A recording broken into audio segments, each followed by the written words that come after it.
Maraming kababayan din natin ang piniling bumiyahe ngayong araw para hindi sumabay sa siksikan ng mga pasahero.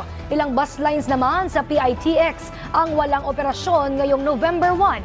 Si Luisa Erispe ng PTV sa Balitang Pambansa. Luisa?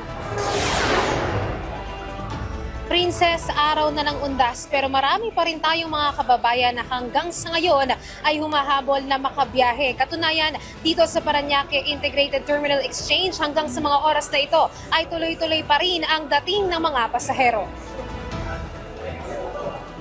Pagpatak ng alas 7 ng umaga sa PITX, bahagya ng humaba ang pila ng mga pasahero na humahabol na makabiyahe ngayong araw. Karamihan sa kanila, pinili talaga na makabiyahe ngayong araw para umano hindi makipagsabayan sa bugso ng mga pasahero nitong mga nagdaang araw.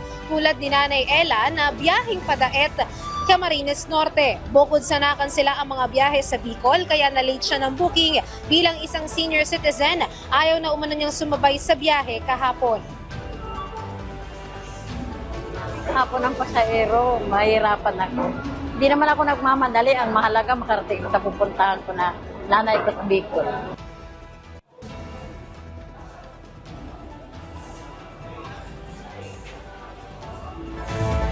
May ilan din namang mga pasahero na malapit lang naman anya ang biyahe tulad ng Cavite, Laguna at Quezon. Kaya mas pinili na bumiyahe na lang ngayong araw.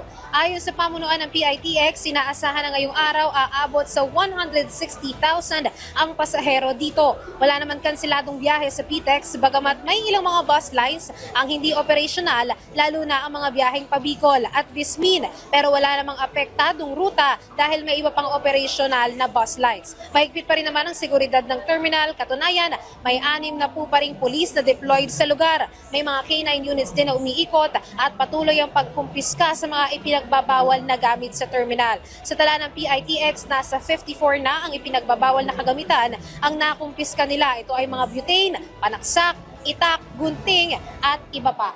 Princess, inaasahan na sa ngayon ay nasa 55,000 mahigit na yung mga pasahero na dumaan dito sa Parañaque Integrated Terminal Exchange. Kanina yang as of 11 a.m. at inaasahang madaragdagan pa yan hanggang mamayang hapon. Pero mamayang gabi, sabi ng PITX, ay bahagyang oonti yung mga biyahe ng bus pero hindi naman maaantala ang kahit anong ruta. Lahat pa rin ay may biyahe. Princess. Maraming salamat, Luisa Erispe.